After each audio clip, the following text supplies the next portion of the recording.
why the subject of such abuse. One of the most insidious things that happened when the Republicans had absolute control in the early 2000s, they passed reform legislation, which is just trying to crank it down, to starve the Postal Service, to undercut. And one of the most insidious is they passed this stupid rule that nobody in America operates under, that the Postal Service, of all the agencies, of all companies, had to pre-fund all the healthcare costs for all the employees going forward.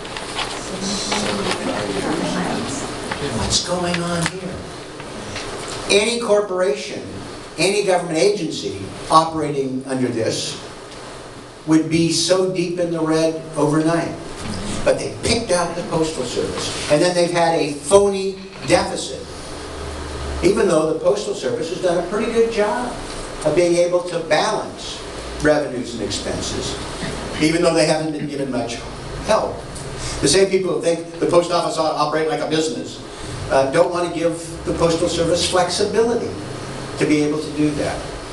And one of the things Moore alluded to is this is a treasure. Not only do we have the finest postal service in the world, carrying about half the packages and letters globally,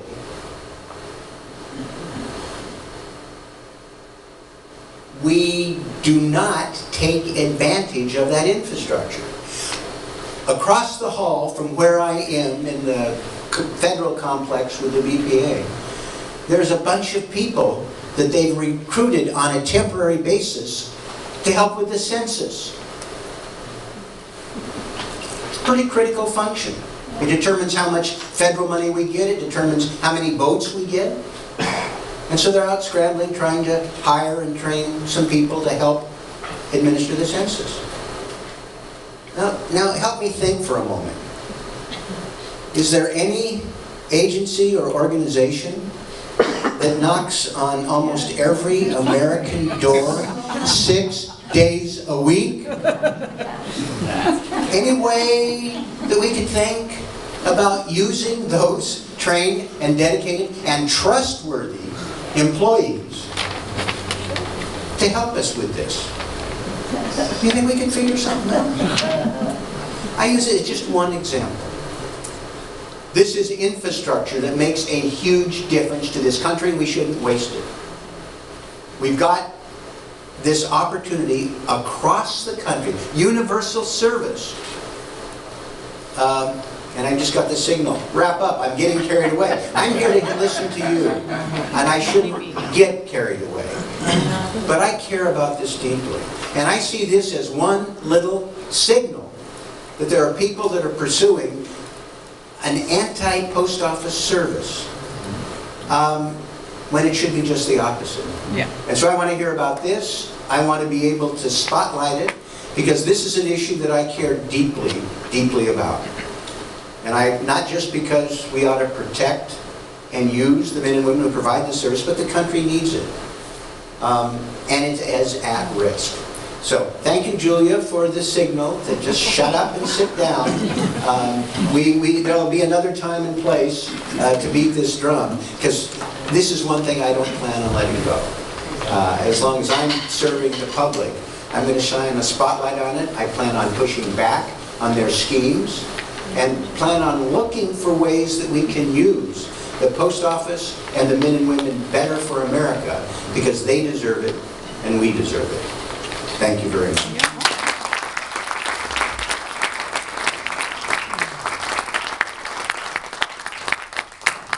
Hello, my name is Colin Moore. I was supposed to introduce you. I'm sorry. It's okay. Some people here know me, so that's cool. I just want to thank everybody for showing up. This is awesome. So we don't get a lot of recognition. You know, work sometimes it's a stressful environment, and the best recognition comes from customers. And seeing you guys here caring about this great institution is great. It's awesome.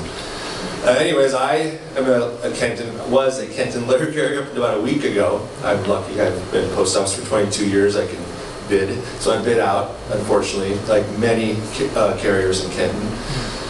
You guys are dealing with a station that has by far the most turnover within the whole state of Oregon. You don't get the type of service and continuity with your carrier that most people get. I would assume that most of the residents of 97217 have had a new carrier or don't know their carrier or see 5 different carriers at different times every single week. But I'm here to tell you just a little bit about the experience of what is happening.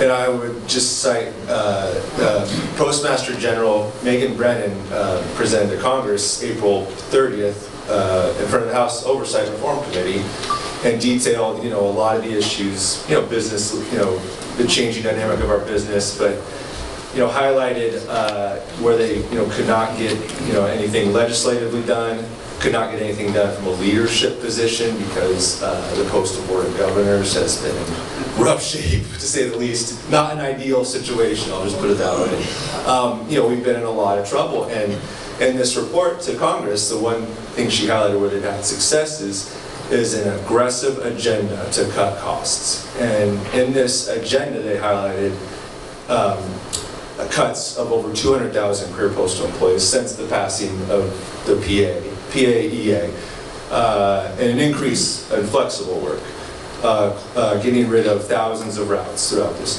nation, consolidating post offices all throughout America. And that is the one area where they've had some success, an aggressive agenda. And what they do, and part of that aggressive agenda now is showed up here in Kenton through this project, this pilot program. So like Willie was saying, carriers, there's a route. You tend to your route. You care for your route.